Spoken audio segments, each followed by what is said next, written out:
iddoo keerraansi dhabee waan jedhu maaltu dhabame akkamitti dhabame kan jedhu hin kaafna. Oromoorraa qoratee kan hayyoome malee kan doofame hin jiru. Naannoon Oromiyaa indaangeessine naannoo Oromiyaa indaangeessine isa kami yookaan Oromiyaan naannoo kami indaangoofti jedhanii yoo namni gaafii gaafatan hin dhageenya yeroo baay'ee wanti kun dogoggora guddaa waan of keessaa qabu fankaasaa maal immoo dogoggorri isaa kan jedhus ilaalla jechuudha. Har'a gaafanani kana odeessii fi odeessiin akkamitti walitti dhufeedhe namni wareeru jiraachuu danda'a. Namni Oromoo ta'e.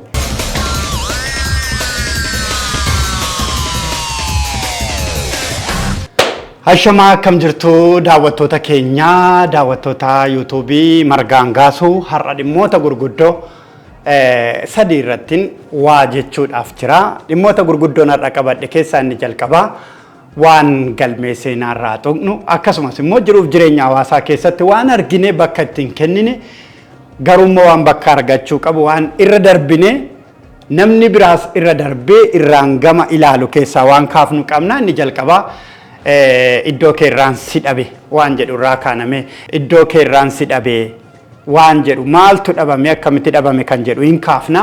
Inni biraa immoo Oromoorraa qoratee kan hayyoome malee kan doofame hin jiru. Kanaaf ragaan addunyaa kanaaf dhala Oromooti. Inni akkamitti eenyu fa'i Oromoorraa qoratee kuushirraa qoratee yookaan kuusaarraa qoratee kan hayyoome kan jedhu eenyu kan jedhus hin kaafna. Inni biraa fakkeenyaaf waanuma akkuma salphaatti gaafa ilaallu namoonni gaafiif deebii yookaan dorgaa dorgee barattootaa keessatti iddoo garagaraatti naannoon Oromiyaa indaangeessine naannoo Oromiyaa indaangeessine isa kami yookaan Oromiyaan naannoo kami indaangoofti jedhanii yoo namni gaafii gaafatan hin dhageenya yeroo baay'ee wanti kun dogoggora guddaa waan of keessaa qabu fankaasaa maal immoo dogoggorri isaa kan jedhus ilaalla jechuudha. Jalqaba irratti iddoo keerraansi dhabee jecha jedhu kana jecha baay'ee bareedaa sonaaf siimboo hawaasaa qabu kan hawaasatti siqudha. Fakkeenyaaf namni iddoo isaarraa dhabame ni barbaadama. Maaliif akka dhabametu qoratama? Ni gaafatama, ni iyyaafatama. Kan iyyaafatu immoo nama iddoo isaarraa dhabamedha. Kan iyyaafatu immoo nama iddoo wayii jiru garuu nama akka isaati iddoo wayiirraa dhabame kan iyyaafatu jechuudha.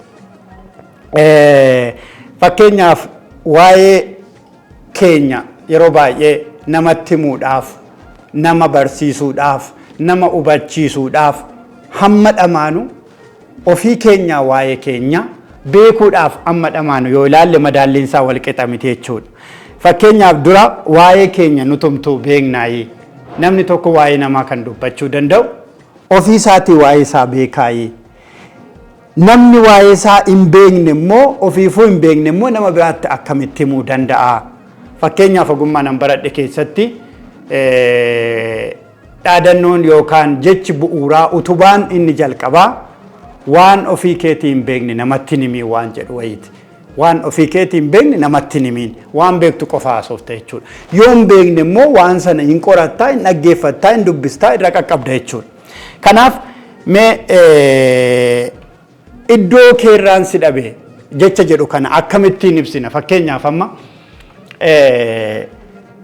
kaleessarraa kaafnee saba addunyaan kun dhuftee irraa qorattee guutuu taate iddoo addunyaan kun kaleessa hin qaqqabiin warra dursee qaqqabe warra seenessa otoo hin taane warra seenaa qabu nama dhala Oromoo ta'e kan seenaa isaa qofa qorachuu otoo hin taane erga du'eellee kan lafeensaa bahee qoratamuu qabu. Osoo qoratame immoo wanti baay'een irraa baratamuu danda'u waan baay'ee kaasuu dandeenya jechuudha. Fakkeenyaaf kaleessa warri qaroomina fiixee addunyaarra ga'an warra beektotaan garmalee hayyisanii hayyoonni garmalee hayyisanii namni isaanii hin qixxaatu dhabame warra namuu isaanitti siquu dadhabe warra qaroomina addunyaa kanaatiif bu'uura kaahani warra walaloo isaa yeroo sanatti barreessan har'ayyuu addunyaan kun hiikkachuu dadhabde warra akka Omeerfaa eessaa ka'aniit eessatti dhufanii wanti isaan qoratan sun nurraa ka'ee kuusaarraa ka'ee kuushirraa ka'ee jechi kuush jedhu kuusaarraa dhufe. Fakkeenyaaf sirna gadaa keessatti dabballeerraa kaatanii adadaan deemtanii amma gadoomaatti gadooma boodammoo amma yuubomaatti yuuba boodammoo amma hayyoomaatti hayyooma boodammoo amma kuusaatti deema jechuudha. Kuusaa jechuun waan walitti time tokko waan walitti udubame tokko waan kuusaa baay'ee taa'e jechuudha. Gara namaattis yoo finne namni kun kuusaa gadaa, kuusaa sirnaa, kuusaa beekumsaa, kuusaa waa hundumaa nama baatee taa'u waan ta'eef kuusaa jedhaniin marsaa gadaa keessatti isa dhumaa jechuudha. Jechi kuush jedhama kun mataansaa fakkeenyaaf afaan Giriikiin, afaan Ingiliziin, afaan baay'eedhaan fuutanii kuush jecha jedhu yoo fuutanii ilaaltan gaafa hiika isaan lafa kaan dhaxxanii yoo ilaaltan jecha kuusaa jedhu kana ibsa jechuudha, wal ibsa dhufe jechuudha. Kanaaf jechumti kuush jedhu mataansaa waan tuullaa wayii, waan sirna danuu iddoo tokkotti qabate, waan nama danuu iddoo tokkotti qabate, waan udubame iddoo tokko taa'erraa kan dhufe jechuudha. Kanaaf yoo isa ilaallee qobaatti fuunee ilaalle iddoon nuti jirruu fi har'a iddoon nuti jirruu fi kaleessa iddoon nuti turre iddoo keenyarraa dhabamuu beekumsaan, sirnaan, hawaasummaan, qaroominaan, lakkoofsa baraa uummachuudhaan, afaaniin fakkeenyaaf mee afaan Oromoo fudhadhaa. Afaan Oromoo fudhattanii yoo ilaaltan Afrikaa keessaa afaan akka Oromoo mataa isaatiin of danda'ee qobaa isaatiin guutee afaan jiru yoo jiraate hin jiru Afrikaa keessa jechuudha. Kana yeroo biraa ilaaluu dandeenya. Fakkeenyaaf afaan Kiswaahilii yoo fudhattanii ilaaltan afaan Afrikaanonni baay'een dubbatan afaan guddicha Afrikaati jedhamee hammallee gara fuulduraatti gamtaan Afrikaa afaan kana guddisee biyya hunda keessatti babal'isee naannoo biyyoota 14 ta'antu afaan Kiswaahilii kana dubbatan jechuudha. Afaan kana booda gara afaan Afrikaa gochuutti deemuudhaan warri fedhii qaban baay'eetu jiru jechuudha. Afaan guddaa Afrikaan dubbattu kana fuutanii yoo ilaaltan afaan Giriikirraa, afaan Ibruurraa, afaanota garagaraarraa walitti bocamee, walitti dabalamee akka afaan Amaaraa kana kan uumame malee akka afaan Oromoo qobaasaa giraamarii yookaan caarsluga, seerluga mataa isaatii guuttatee afaan dhaabbate miti jechuudha afaan Kiswaahilii. Afaan Oromoo garuu afaan ofiisaatii waa hunda guuttatee dhaabbate jechuudha. Kanaaf iddoo keenya afaan bara mootii Gondar afaan hojii ta'ee ture afaan Oromoo kana har'a iddoo afaan hojii mootummaarraa gadi bu'eet afaan hojii naannoo, afaan hojii nama afaan kanatti afaan saaqqatee ta'ee jechuudha. Kanaaf iddoo keerraan si dhabe jennee gaafa dubbannu mallattoon inni jalqabaa afaanumti Oromooyyuu iddoo isaarraa dhabameera jechuudha. Nuyi qaroominni Afrikaadhaa gumaachine, qaroominni nuti addunyaa gumaachine, qaroominni nuti dhala namaatiif gumaachine, qaroomina nuti Afrikaa ollaa keenya marsanii jiraniif gumaachine hiika mataa isaatii qaba jechuudha. Kanaaf waan afaanii kanaan wal qabsiisee yeroo biraa dhimma guddaa waan nuti kaafnu in jiraata. Fakkeenyaaf afaan Oromoo har'a maalirra jira? Dhuguma afaan Oromoo iddoo inni ga'uuf qabuuf fedhiin nuti qabnuu fi ofii keenya afaan kana guddisuudhaaf tattaaffiin nuti taasifnu wal bira jira gama dhuunfaatiin, gama dhaabbilee hawaasaatiin, gama mootummaatiin, gama yuunivarsiitota adda addaatiin jennee ilaalle garuu irra caalaansaa gocha otoo hin taane fedhiidha jechuudha. Afaan hojii biyya kanaa ta'uu qaba jennee afaan Oromoo afaaniin gaafachuudhaan ala irratti hojjechuu irratti hin jirru jechuudha. Kanaaf isa yeroo biraa fuunee dhimma bal'inaan ilaalluudha. Garuu dhimmi biraa fakkeenyaaf naannoo Oromiyaa hin daangessine kami jedhanii mana barumsaa keessatti yoo barattoota gaafatan yoo barattoonni harka baasanii waan barsiisaan isaanii isaanitti hime sana deebisanii deebisan kan baay'ee nama ajaa'ibu kan baay'ee illee qaanii guddaa of keessaa qabu baay'eetu jira jechuudha. Yeroo tokko mana barumsaa kana dha'uun barbaadu hojiidhaaf mana barumsaa wayii deemee barsiisaa wayiitu barnoota lammummaa barsiisaa jira. Barattoota gaafa ta'anii foddaa irraan hin dhagaa jira, qarqara foddaan dhaabadhee jira. Bartoota kallachi maalirraa hojjetama jedhee gaafa barsiisaan gaafatu ijoolleen harka baasanii gaafa loonii jedhan. Sirriidha argattaniittu jedha barsiisaan dhaabatee jechuudha. Kallachi maalirraa hojjetama? Kallachi akkamitti dhufaa? Eessaa dhufaa? Wanti nuti godhannu kun mallattoo kallachaati. Wanti namoonni baay'een godhatan mallattoo kallachaati. Isayyuu nama kallacha hidhachuu hin qabnetu kallacha hidhataa. Nama horooroo qabachuu hin qabnetu horooroo qabataa. Nama siinqee qabachuu hin qabnetu siinqee qabataa. Otoo jennuuyyuu akkaataan itti barsiifamu mataansaa dhaloota boruu guddummaa Oromoo, guddummaa Kuush sadarkaa Afrikaatti, sadarkaa addunyaatti qaba jennu kana deebisu jennee yaannu ammumaan manneen barnootaa keessatti waan nuti barsiifnu mataansaa ga'ee mataa isaatii akka qabudha.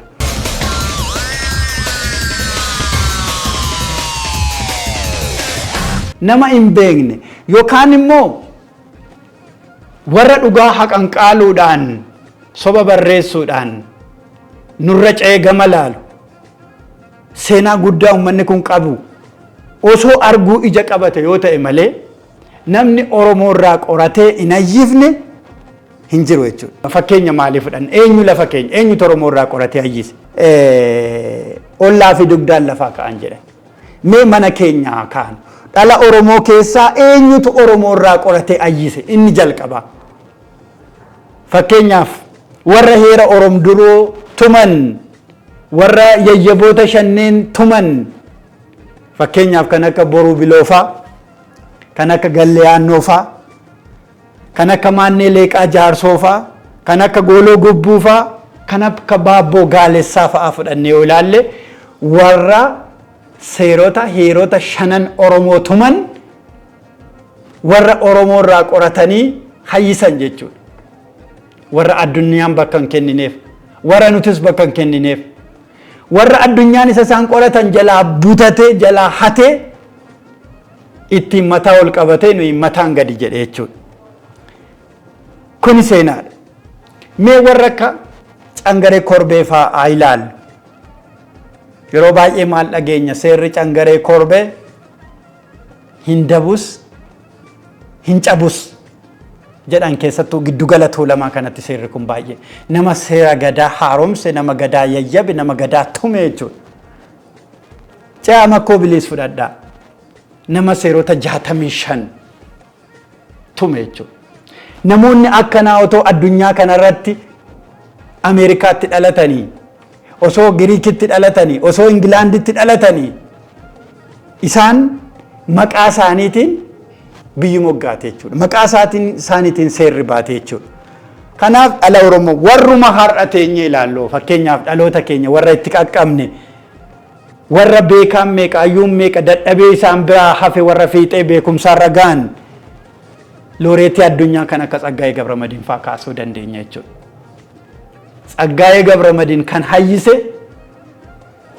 Oromoo irraa qorateetu jechuudha. Oromoo har'a iddoo isaa malleerra jiru kanarraa qorateetu jechuudha. Fakkeenyaaf kan akka Dr. Hayilee Fidaa fa'aa kaasuu dandeenya. Hayyuu siyaasaa biyyi kun qabdu jechuudha. Kan akka Baaroo Tumsaa fa'aa kaasuu dandeenya jechuudha. Gama aartiitiin kan akka Hacaaluu Hundeessaa fa'aa, kan akka Alii Birraa fa'aa, kan akka Abdii Qophee fa'aa kaasuu dandeenya jechuudha. Jarri kun warra raacita Oromoo lafa kaawwatetti waa dabalanii dhangaa namni irraa nyaatu, midhaan itti dabalanii dhangaa namni irraa nyaatu warra uuman jechuudha. Dhala Oromoo keessaa baanii hayyuun ittiin qixxaachuu dadhabe warra hayyisan jechuudha.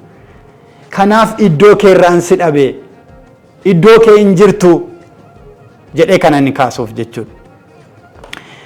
Tole, ollaa keenyatti immoo haa ceenume. Ollaa keenyaa namni ollaa keenya, bitaa keenya, mirga keenya jiru sirna keenya tuffataa, sirna keenya gadi qabaa, nurra ce'ee gama ilaalaa waan nuti biyya kana keessatti dalagne hundumaa kopheedhaan irra jechaa nummoo dhiisee seenaa keenya dhiisee amantii keenya falaasama jireenyaa keenya jiruuf jireenya keenya dhiisee waan nuti qabne waan guddaa sana waan nuti qabannee dhufne nurraa fudhatee qorateetti jiraachuu warra dadhabee isinuu gar biraatii dhuftan warra jedhu warra Maadaagaskarii fa'aa dhuftan nuun jedhu. Maadaagaskarii nu Afrikaa irraa dhufne yoo xiqqaate otum ta'eeyyuu Afrikaa irraa dhufne nuyi lafa hortee dhala namaa addunyaa iddoo lafa argama luusii duraan koonyaa waloo kan ture har'a naannoo Afaaritti kan cite addunyaan kun horteen dhala namaa ganamaa biyya Itoophiyaa biyya Oromooti otoo nuun jettu warri kaan immoo lakkalaa dhuftanii nuun jedhan. Dhalli namaa maddi isaan jalqabaa biyya kana ta'ee jiru. Oromoon lafa luusiin itti argamte kanaan haadha dhiiraa jedha lafa sana. Deebi'anii seenaa boodatti deebi'anii qorachuun gaariidha jechuudha. Haati dhiiraa heenyu tarii luusiidha. Haati dhiiraa achitti argamte yookaan haati dhiiraa achitti duute eenyu hin beeknu jechuudha. Qorannoo barbaada jechuudha. Kanaaf ragaan keenya dhagaa irratti kan barreeffame waggaasaa kan hagaan fagaate kan gola odaa fa'aa dhaqnee dubbifna jechuudha. Kan malkaa qunxirree fa'aa dhaqnee dubbifna jechuudha. Kanaaf nu warra ganamaa warra iddoo isaarra hin jirre warra iddoo isaarraa dhabame namaan ofii jiraatus kan nan jedhee kaasuuf kanaaf jechuudha. Kanaaf warra akkasuma taa'anii nuun morkanu otumas taa'anii sirna keenya balleessuun sirna addunyaas hin fayyanne sirna isaanis hin fayyanne biyya kana keessatti guddisuu otoo jiranu asuma wallaadhaan immoo dhufanii kan akka Profeesar Asmaarom Laggasaa fa'aa Oromoo irraa qoratanii hayyooman jechuudha. Oromoo irraa qoratanii hayyisan jechuudha. Oromoo irraa qoratanii qorannoo isaanii yuunivarsiitiiwwan addunyaa kanarra jiran beekamtii kennaniif jechuudha. Sana dubbisanii sirni gadaa Oromoo UNESCO irratti akka galmaa'uuf addunyaan kun itti hirmaatte jechuudha. Kanaafini namni Oromoo irraa qoratee doofame hin jiru. Namni Oromoo irraa qoratee buudatti hafe hin jiru. Kanayyiseedha. Kanayyoomeedha. Kan hin jedheetinii kaasuuf. Ceen immoo lagaa ceen. Fakkeenyaaf kanneen akka Homer, kanneen akka Pilaatoo, kanneen akka Paayitaagoras fa'aa isaan eessaa qoratan, isaan eessaa ba'an. Addunyaan har'as teessee jaarraa meeqa booda warra teessee dinqisiifachuu malee omaa filannoo hin qabne akkasii eessaa ba'an jechuudha. Kan akka Paayitaagoras tiiram addunyaa kanaaf inni kalaqe addunyaan kun har'a ittiin hojjettu jechuudha. Kan akka Homer walaloo inni barreesse har'ayyuu addunyaan kun hiikkachuu dadhabde fa'aa kaasuun hin danda'ama jechuudha. Pilaatoon waggaa 13 uummata Nuubiyaa faana jiraate. Waggaa 13. Paayitaagoras waggaa 22 uummata Nuubiyaa faana jiraate jechuudha. Jarri kun qorachuu dhufan. Jarri kun waan nurraa fudhatan ofii fudhatanii adeeman malee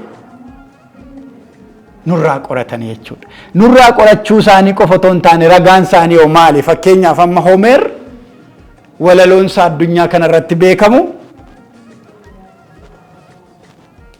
Odeessii jedha. Odeessii jedhu isaan. Odeessii gaafa afaan Giriikitti barreeffame jechuudha. Odeessii gaafa afaan Ingiliziitti barreeffame jechuudha. Afaan odeessa jedhu kun immoo akkasinuu beektan akka namuu beeku durduriidhaan waan odeeffamaa dhalootaa dhalootatti darbaa dhufe jechuudha. Odeessa jechuudha. Mee isaanoo odeessa kana akkamittiin hiikan? Fakkeenyaaf afaan Ingiliziitiin odeessa kana hayyuun biyya Ameerikaa tokko maal jedhee hiike?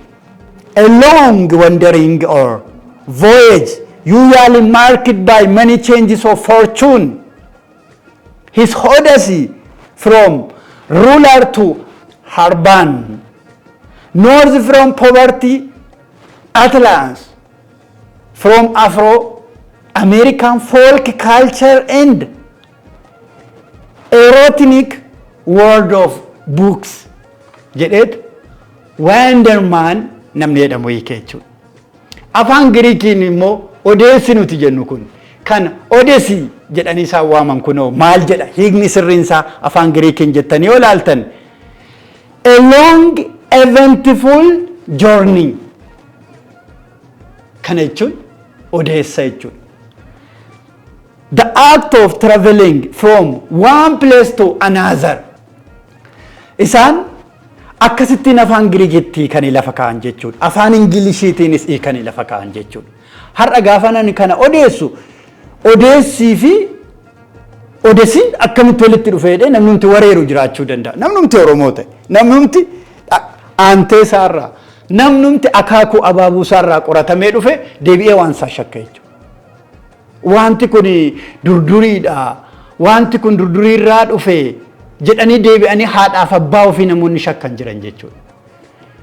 Eeyyee waa shakkuun gaarii. Eeyyee waa hubachuun gaarii. Eeyyee waa xiinxaluun gaarii. Saba keessa nama lama jira laal. Nama dhugaa, nama sobaa jechuudha. Fakkeenyaaf hawaasa nuti dhalanne keessa nama ebeluun hin sobu waan inni dubbatu yeroo hundumaa dhugaadha. Inni dubbate taanaan hin qoratan hin rallaalanii jechuudha. Namoota immoo dhugaan hordofne yeroo baay'ee soba dubbatan hawaasnu isarraa dhaga'ame taanaan waa bakka ittiin kennan jechuudha. Jiruu isaanii ittiin dabalatan jechuudha. Jireenya isaanii ittiin dabalatan. Yoo dhimmichi isaan fayyada ta'e illee eessarraa dhageesse akkamitti dhageesseedhaan nama biraatti deemanii qoratu jechuudha. Inni keenya garuu kan isaa shakka jechuudha. Waa'ee Oromoo margaan itti murra waa'ee Oromoo faranjii wayyoottime waa'ee Oromoo xaaliyaanii wayyoottime waa'ee Oromoo Afrikaa Ameerikaa wayyoottime fudhata jechuudha namni keenya. Addunyaan garuu akkas miti ofirraa kaati. Nu waan keenyaaf dursa kenninu namni baay'ee waan isaa otoo ofiin beekin nama biraa beeksisuudhaaf fiigaa. Nama biraatti himuudhaaf fiigaa. Lakki kan keenya nutumti haa beeknu. Kan keenyayyuu dhaloonni boodaan dhufu seenaa namaa barachaa jira. Kan keenyayyuu inni boodaan dhufu seenaa warra isaa hin beeku. Seenaa lafa isaa hin beeku. Seenaa lama isaa hin beeku. Seenaa achi as dhuftee akaakilee abaabilee isaa hin beeku. Eeyyee addunyaa keessa jirra. Eeyyee mandara addunyaa keessa jiraanna. Eeyyee qaroominni hin jira. Eeyyee qaroominni nutti dhufu jira. Waanni fudhannu jira kallattiidhaani. Wanti shakkinu jira. Waanni irra darbinu jira. Waan ija shakkiitiin ilaallu nyaatallee nyaata hunda akkuma argannetti nyaannu beeka. Waan keessaa dhiifnu, waan of eeggannu, waan nuun taane baay'ee qaba waan ta'eef. Kanaaf keenyumatu keenya beekuun, keenya jaalachuun kan namaa jibbuu miti. Yeroo baay'ee biyya kana keessatti wanti na ajaa'ibu Oromoo jaalachuun saba biraa jibbuu miti. Seenaa Oromoo beekuun seenaa saba biraa tuffachuu miti. Oromoo beekuun Oromoo beekuudha. Oromoo jaalachuun saba biraa jaalachuudha. Namoomaan dhugaadhaan. Seenaa Oromoo beekuun seenaa sabaaf sablammii biyya kana keessa jiraatanii miti kan addunyaayuu beekuudha jechuudha. Kanaaf namoonni baay'ee yoo waa'ee Oromoo kana ol kaasanii dubbatan wareeran. Namni of jibbu hin jiru. Namni dhala isaa sanyii isaa jibbu hin jiru. Kana ilaaluun gaariidhuma.